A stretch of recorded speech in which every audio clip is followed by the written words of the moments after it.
everybody, it's Elizabeth from Apr Astrology at alpusastrology.com. So this video is going to highlight what my take is on the astrology for April 2025. I'll also do a peek for May towards the end of my introduction. So we don't have eclipses this month, but we do have a full moon in Libra and a new moon that is in Taurus, and both Mercury and Venus will go direct this month. So there will be a month of a lot of progress forward, I feel. At least the inkling of seeing, okay, I see where we're going to go now. And where we're going to go with that, I'll talk about in a minute. So we also have Neptune that is going to be in Aries all month. And every time I look at, the glyphs for both Neptune itself and Aries, I'm always thinking of the Knights Templar. And so it has that element to it when we have this Neptune, which is many ways ideologies in Aries, right? A big sort of movement forward. Aries is very military-like as well because it's ruled by Mars. So there is that element of it. But there's also another element with this too. And it can be great creativity, right? Individual creativity, unique new ideas. And we're getting that from the Aries part of it, right?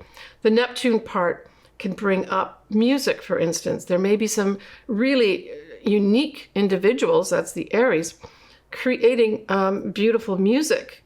Maybe even art could be put in here too. Films fall in this category as well. So when we look at the 6th of April, we've got a lovely transit, and that is the Sun sextile Jupiter.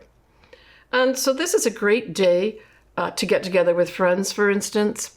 It's also a great day to grow new ideas. So if you want to pick a day, say out of the month, that would be ideal to start something new or to maybe bring in some initiatives with other people. That 6th of April is going to be really good for you. And of course, these days that I'm going to be giving you really fall into Pacific time, right? So that's a really great thing to have. We also have the next day on the 7th of April, we have Mercury now going direct at 26 Pisces, 50 minutes. And this may be a day when secrets come out. That's the first thing I thought of when I saw this Mercury going direct. And just to let you know the background of how I think about that, Mercury is about communications of any sort, right? It's also our thoughts too. Some people forget that. But the Neptune part can be, say with this, going retrograde, a Mercury retrograde in Pisces can actually be hidden things being hidden from you. Well, now with Mercury going direct in Pisces, those secrets are going to pop out. So expect that day, either individually or collectively, right, on the world stage. Now, the other thing about this degree of 26 Pisces is, if you recall last year in September 2024, we had our first Pisces eclipse, and it was at 25 Pisces. So I'm just thinking that if there's been a delay from something, say you did in September, something was brought to light, maybe even something ended, a culmination of some sort, this Mercury going direct at that same degree point may bring some facts to light for you that have up to now either not been clear or were kind of shrouded in some secrecy of some sort, or just hidden from view. That's what I got with that Mercury going direct at that degree point, so close to the eclipse last September 2024. So when we move on to the 12th of April, we have our first lunation, and it is a full moon. It is at 23 Libra, 20 minutes. It's at 5:24 p.m. Pacific Daylight Time. Now, the ruler of this full moon in Libra is, of course, Venus.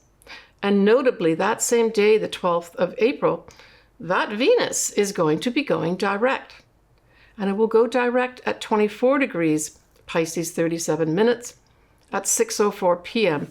on the 12th of April. So that Venus is going direct is tied in intimately with that full moon. I'm thinking that probably this could have something to do with a female. I really got this strongly that a female is going to be stepping in here at this full moon. and able to take some action of some sort. Now, if you bring it out to sort of a more generalized areas of life, Venus can represent love, for instance. So there may be some folks say that maybe had some issues in this department, love that is. And the Venus going direct will give you an understanding of where you're really at. Maybe someone will actually get in touch with you, or you connect finally with your loved one. It can also be values, and it can also be money. So all three of these areas could start being seen as moving forward in some way, or things are cleared up in some way. I mean, you may even have potentially at this full moon money coming back to you too, because Venus can represent that as well. Now, it is at that 24 Pisces 37, so you really need to look at those degree points in your own chart to see if you may be affected by this or not.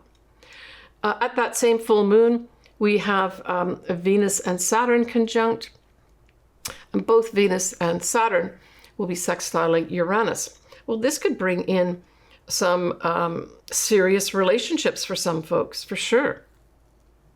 Yeah, and I mean, both that Venus and Saturn are in Pisces. So this is kind of like when Venus is in Pisces, it's exalted. Pisces is seen as, or Neptune, which rules Pisces, is really seen as the higher octave of Venus. So this full moon for some folks could be bringing in, even though it's a full moon, some kind of ideal love of some sort, right? Or maybe a soul mate type thing. And it may come in unexpectedly because we've got that sextile with Uranus. It's almost like sudden opportunities to have some real tangible love in your life. But it can also be sudden tangible opportunities to make some money, right? We have also sextiling Uranus, we will have Mars. And that just is sudden opportunities to move forward. Yeah, action, lights, camera, action time. We have the Sun conjunct Chiron. And along with that, Mars sextiling Uranus, Mars will also be trining the North Node. I see that as a very positive thing. This full moon could bring in some clear actions and maybe ideas regarding where our future destiny is. That type of thing, right? Now, the moon will widely trine Jupiter at this time. So this is positive energy, basically, growth in emotional types of things, right? Now, because that moon, that full moon, is in Libra, and Jupiter can rule things like the law, and Libra can rule laws, there may be something come up at this full moon regarding laws of some sort. And in fact, there may even be some laws brought in at this time, or new laws made at this time. The law itself may favorably step up here and do something very positive. We have Pluto in a wide sextile to Neptune, and this kind of configuration is going to be on and off for a little while too. I've mentioned it before, but this is very positive. This is positive opportunities to develop maybe new ideals. Powerful positive opportunities to use Neptune as a positive force with regards to music, sculpture, the film industry. These may all be up for some kind of positive transformation. And this may come through, unique individuals coming to light here that have not had their time to shine.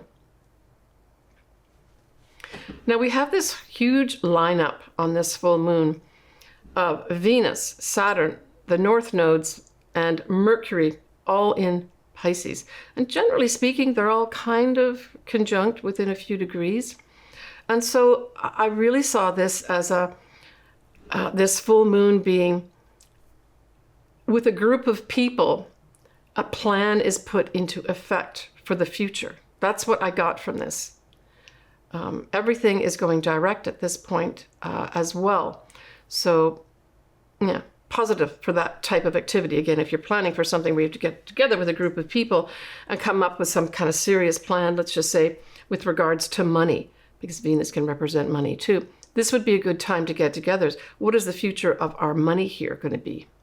And this can play out on a collective level too, right?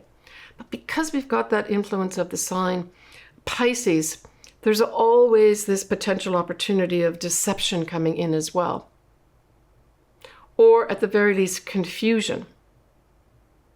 But it's a powerful setup with that Saturn sort of tempering everything and saying, let's make this real, for this to be turning out in a positive way, right? And, you know, that huge lineup that I just mentioned has Mars at 22 degrees of Cancer on this full moon, trining all these planets within a few degrees. And so this again says action, right? Movement forward with regards to getting serious about our money, getting serious about what's important for us, what is it we want to attract in for our future, and talking about it and taking action with the Mars. On the 19th of April, we have that Mars moving to Leo, right? Fire sign Leo. And so we have the Sun now squaring that Mars. So this can bring in frustrations, basically. Somebody wants to move forward. Now that Sun can represent an important male in the world. And the square to Mars says movement forward is delayed, or there's a challenge to moving forward with some plans. And because we're talking about that Mars now being in Leo, right, on the 19th of April, not in Cancer anymore, these could be viewed as edicts, right? I mean, Leo is seen as, you know, Leo the lion. It's seen as the royal sign, right? The king, the queen. But the king or queen is going to have some challenges here with regards to moving forward. There's a block that's going to happen on that 19th of April. So certainly if you've got these degrees, so we really are talking at about 0-1 degree here, right? That you should consider carefully not moving forward with stuff maybe that particular day if you've got these degrees. But then, so Mars stays in Leo for the rest of the month, right? So there's a big influence there of, there's a lot of pride associated with the sign of Leo as well. It's not necessarily a bad thing, but it can be blown out of proportion. Like, you know, what's that saying about, you know, too much power can be corrupt, that type of thing. I'm not giving the exact, but someone could put the exact phrase in there. But that, it can go as high as that, as pride gets blown up, right?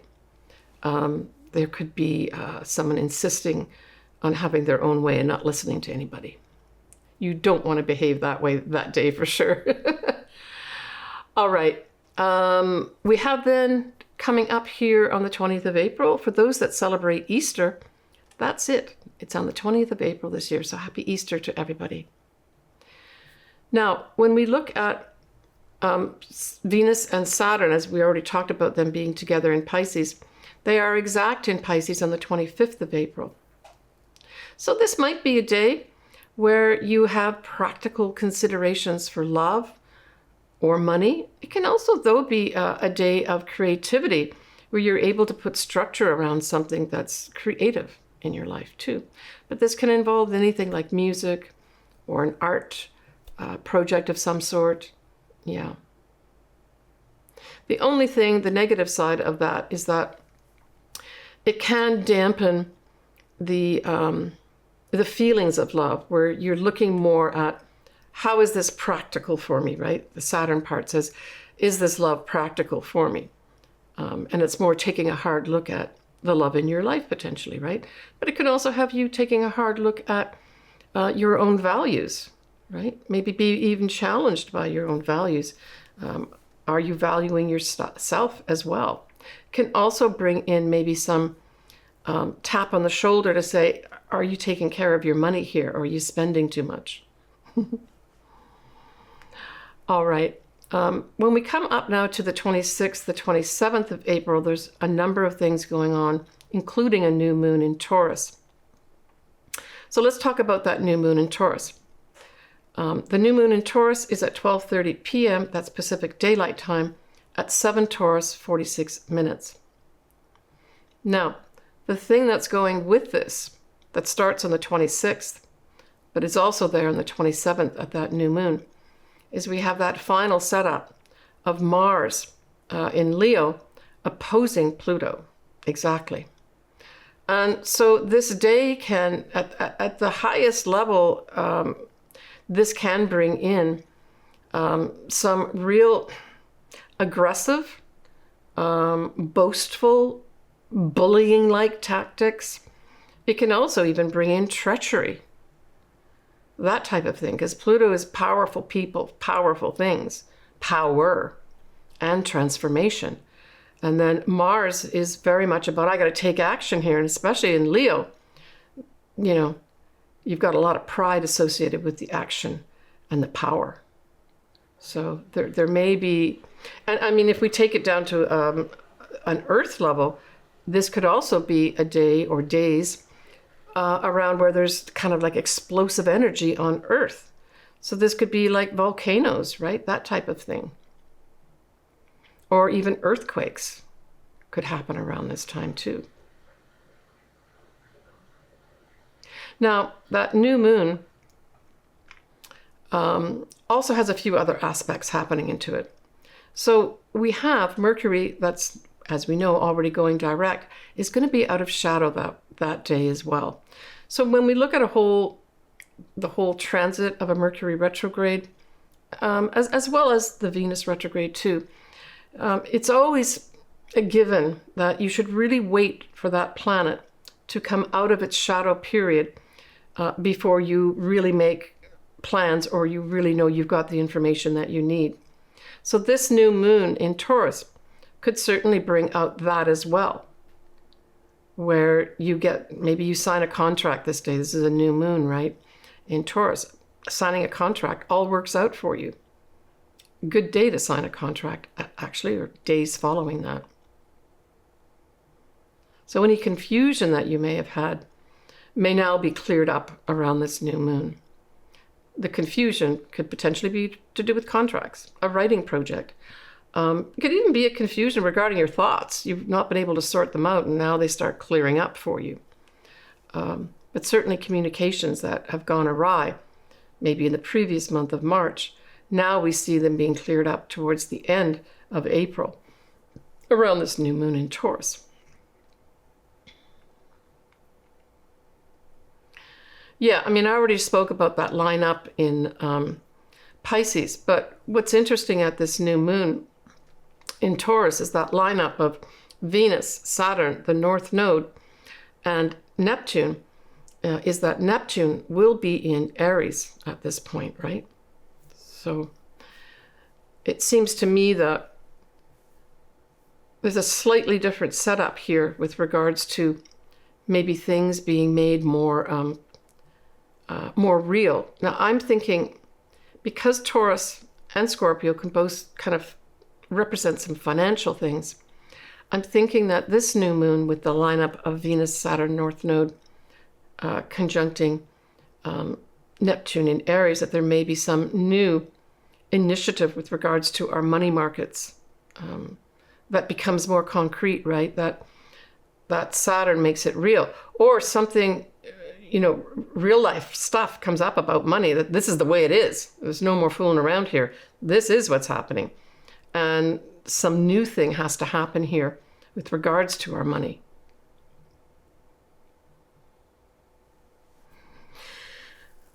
So we talked about that Mercury going out of shadow. Just to let you know, Venus will also go out of shadow, but it's not going to be till mid-May. We have Neptune is going to be widely trining that Mars that is in Leo. So now we're looking at Neptune that is going to be in Aries, and the Mars is going to be in Leo. And I think that's a lovely setup. Again, this can go back to those beautiful things that Neptune represents, which is music, many forms of art, dance, the film industry, Even our own hopes, dreams, and wishes. Maybe get some action going forward here, right? So if you do have something, say, around that 1 degree of Aries, and that Mars, which is at around 4 degrees of Leo, this may be a great day, this new moon in Taurus, to see some of your dreams moving forward.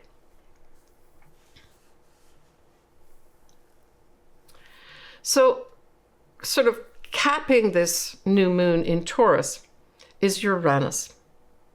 And Uranus will be sextiling the North Node, both the 27th all the way through the 30th of April. So this just says to me, there's sudden opportunity to break free and to move into a new path for your future. It also can represent scientific breakthroughs, or both of these things. Certainly opportunities, that's the sextile part. To break free, that's Uranus.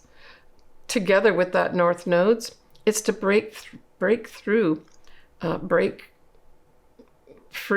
of something that maybe been holding you back, where you've not been able to get on your future destiny path. These few days, 27th to 30th of April, could really be fantastic for you, right? So we're really looking at around this Uranus is around 26 of Taurus, and then the North Node's at 26 of Pisces. Yeah. I think it's going to be both. Scientific breakthroughs are going to come through towards the end of April, but also all of a sudden, sudden opportunities just go whoosh. We're breaking free here. All right. So now let's go into the individual sun signs and or ascendants. I suggest you look at both. Do your ascendant first to see what areas of life are being affected, and then getting more information using your sun sign. But it's entirely up to you, whatever really resonates with you. So Gemini, that full moon in Libra trines your sign. Awesome. And it aspects your 5th house. So the 5th house represents a number of things. For some Geminis, you might have a new relationship start here. You could have a new creative project, maybe come to some kind of fruition where you've been working hard on some project of some sort, and now you see the end of it and are able to present it. For others, this could be an opportunity for maybe a child of some sort. Something comes to an end regarding children. I'm thinking for those folks that are, say, looking to adopt, because this is in Libra, there could be, legal ramifications around it, but that all the wrangling that you may have been doing to adopt a child comes about at this full moon, and you sign off on everything. Because it's a trine, we know it's favorable energy at this full moon for you. The other thing is this might be an opportunity to do something with, say, your business. The 5th house can represent your own business as well. Maybe there's something you want to let go and other things that you want to bring on board. But it is a culmination or a big light that's going to be shone on that 5th house of yours. I think at the top of my list would be creative projects. And certainly for those folks that are involved, say, in any kind of diplomacy of any sort, you can generalize that word. Doesn't mean you're going to be, in diplomatic relations with world leaders, although it could be. It's a good thing with the trine, right? So maybe you've been negotiating whatever it is that you've been doing diplomatically, and that full moon brings it all to a final conclusion.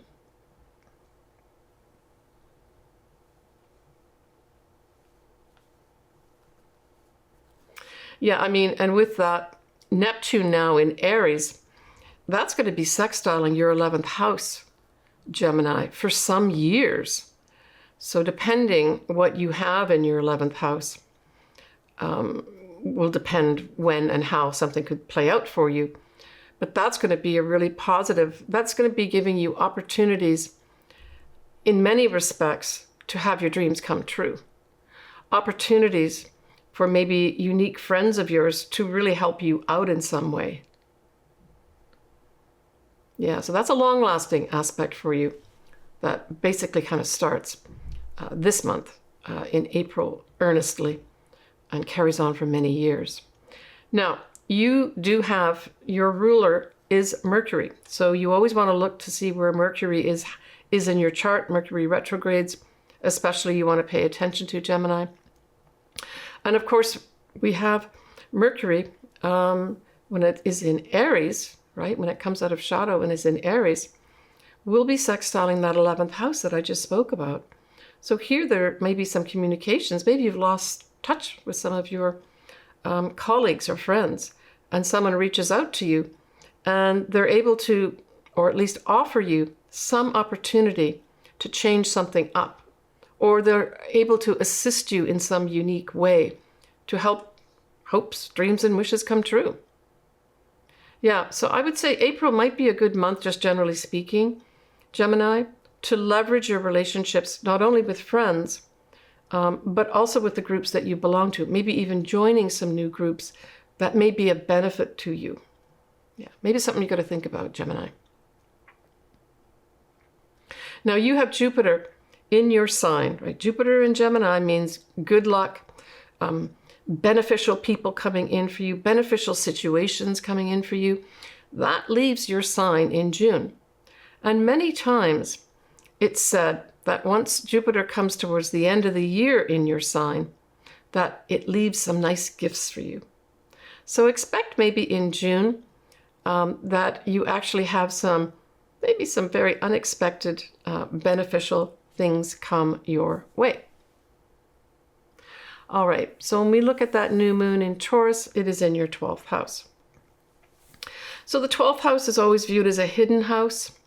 This could be a time when, for some reason, there's a new opportunity to get engaged with behind-the-scenes types of things. It could be institutions like a hospital. For some reason, there's a new start there for you.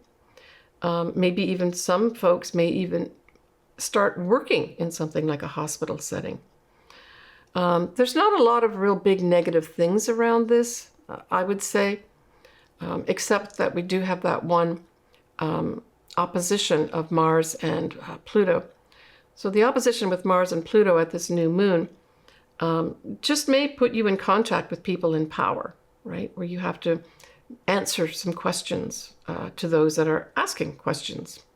That type of thing could happen in order for maybe you to move forward with something or some kind of new initiative. The other thing is that the 12th house can represent the metaphysical world. So there may be some Geminis that start delving into that area of life. The other thing is, and I've mentioned this in other videos, you decide to do a Marie Kondo of your life. So that's metaphorically lifting up that carpet and looking what you've been putting underneath there and saying, I got to clean this up.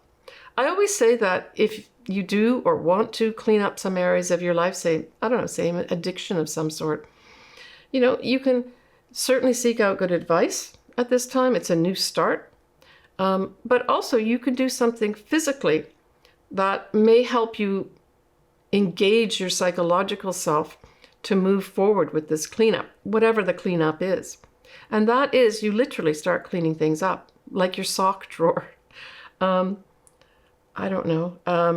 clothes closet, where you say, you know what, I'm going to go in there and start sorting things out. It'll put you in a frame of mind to just clean things up, generally speaking, and may spark some internal dialogue in yourself to say, you know what, I need to let this go. I need to move on. I need to make a new start here by getting rid of some of my stuff. As I said, kind of like that Marie Kondo thing. Certainly it'd be a great time for spring cleaning, Gemini. All right, take care of yourself, Gemini. Okay. I'm wishing everybody a happy Easter, sending everybody lots of love, and seek out happiness and harmony this month is what I would say is your watchwords. And if you want to have your chart done, just shoot me an email. All my contact info is below. You can go to my website as well and check out my services. That is also below too. Leave your comments. I always love hearing from you. Sending everybody lots of love, lots of happiness, and lots of chocolate Easter eggs. Bye for now, everybody.